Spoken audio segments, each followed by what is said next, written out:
আবাস যোজনার টাকায় ঝা চকচকে তিনতলা গেস্ট হাউস, প্রশ্নের মুখে টাকি পুরসভা। অন্যদিকে বাঁকুড়ার কোতলপুরে আবাস যোজনার সমীক্ষা করতে গিয়ে প্রবল বিক্ষোভের মুখে সমীক্ষক দল।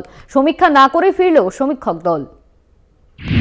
আবাসের টাকায় তিনতলা বাড়ি, প্রশ্নের মুখে টাকি পুরসভা। রেশন ডিলার মানস দাস 2018-19 সালে আবাস যোজনার ঘরের জন্য টাকি পুরসভায় আবেদন করেছিলেন। রেশন ডিলার থাকা সত্ত্বেও তিনি কিভাবে আবাস যোজনাভুক্ত হলেন তা নিয়ে প্রশ্ন উঠছে। অভিযোগ, একজন রেশন ডিলারের নামে আবাস যোজনায় তালিকায় নাম নথিভুক্ত হলো, আর সেটাকে অন্য কাজে লাগানো হলো কিভাবে? প্রশ্নের মুখে টাকি পুরসভা। টাকি পুরসভার ভাইস চেয়ারম্যান ফারুক গাজী জানান, ও একটা ঘর নিয়েছিল, ওখানে আগে রেশনের ঘর ছিল বাবা। ওর বাবা মারা, তারপরে রেশনটা ওপে ওই জায়গাটা সরকারি ঘর করেছিল।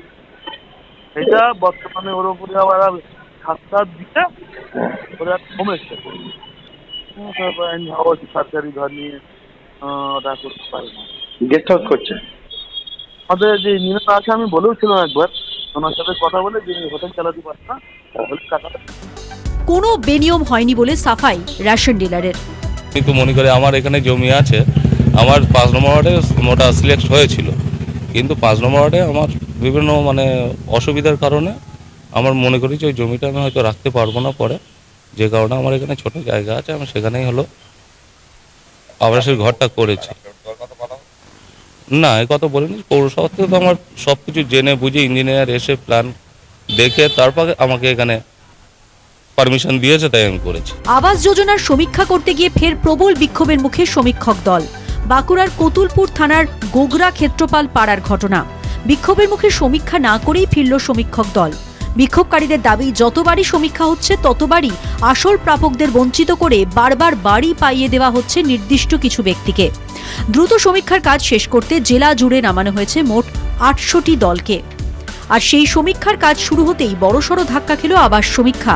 দাবি হচ্ছে যে যারা ঘর পেয়েছে তাদের নামই বারবার আসছে লিস্ট, এগুলো হয় কি করে? তাহলে আপনারা যে সরকাররা যে বলছেন আমরা সার্ভে করেছি, যারা পাবে তারা পাবে না ঘর, তাহলে এগুলো কি করে হচ্ছে?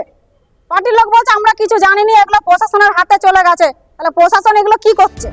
সমীক্ষক দলের দাবি, বাড়ি দেওয়ার ক্ষেত্রে তাদের কোনো ভূমিকা নেই। কোতুলপুর গ্রাম পঞ্চায়েতের উপপ্রধানও বাড়ি দেওয়ার বিষয়টি তাঁর এখতিয়ারভুক্ত নয় বলেই দায় এড়িয়েছেন। কিন্তু ওরা তো আপনাদেরকে ধরে বিক্ষোভ দেখালো, এই বিষয়ে কথা বলার ব্লক প্রশাসনের সঙ্গে কথা বলতে হবে। অ্যাপস দিয়ে সার্ভেটা চলছে, আর সার্ভের ব্যাপারটা পুরোপুরি বিডিও অফিসই জানেন। আর এটা সার্ভে লিস্টে যাদের নাম আছে তাদেরই বাড়ি সার্ভে হবে, আর বাকিটা বিডিও অফিসে। আবাস বিক্ষোভ চলছেই। যোগ্য প্রার্থীরা কিভাবে নিজেদের মাথার ছাদ পাবেন সেই প্রশ্নের উত্তরই খুঁজে চলেছে বঞ্চিতরা। কলকাতা টিভি।